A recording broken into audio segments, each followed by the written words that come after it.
ननदो। का हो भौजी? अरे आओ चली कहीं घूमे। घूमे?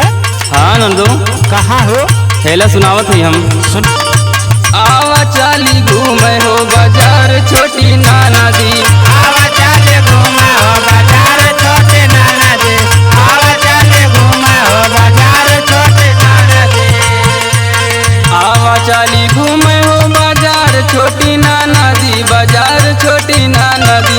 खाइल जाई चाट चाउमीन छोटी नाना दी। अरे खाइल जाए चाट चाउमीन छोटे नाना दे। खाइल जाए चाट चाउमीन छोटे नाना दे।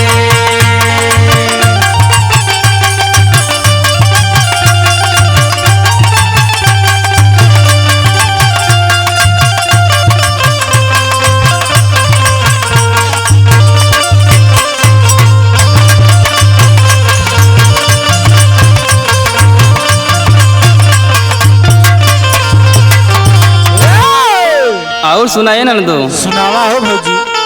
अरे तोहार भैया गईले सहार छोटी नाना दी।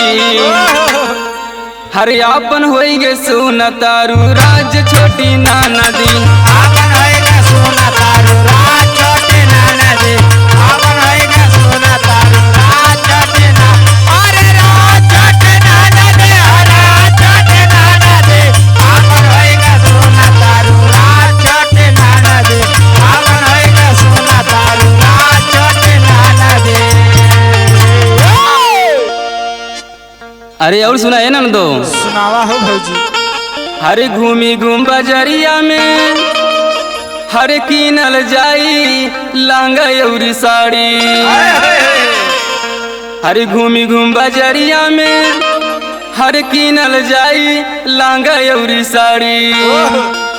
तोहर भैया देले बाड़े पैसा छोटी नाना दी। तोहार भैया देले बाड़े पैसा छोटे नाना दे। तोहार भैया देले बाड़े पैसा छोटे नाना दे।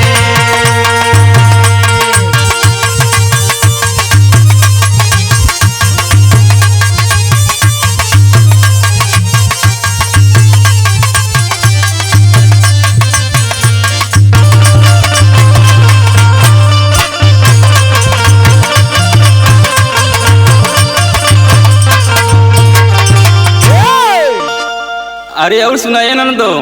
सुनावा ये भौजी। हरे वैसे चलल जाई हर सोनारा दुकानिया। हरे वैसे चलल जाई हर सोनारा दुकानिया। हर कीनल जाई झुमका झुलनिया छोटी नाना दी। कीनल जाए झुमका झुलनिया छोटे नाना दे। कीनल जाए झुमका झुलनिया छोटे ना। झुलनिया छोटे नाना दे। झुलनिया छोटे नाना दे। कीनल जाए झुमका झुलनिया छोटे नाना दे।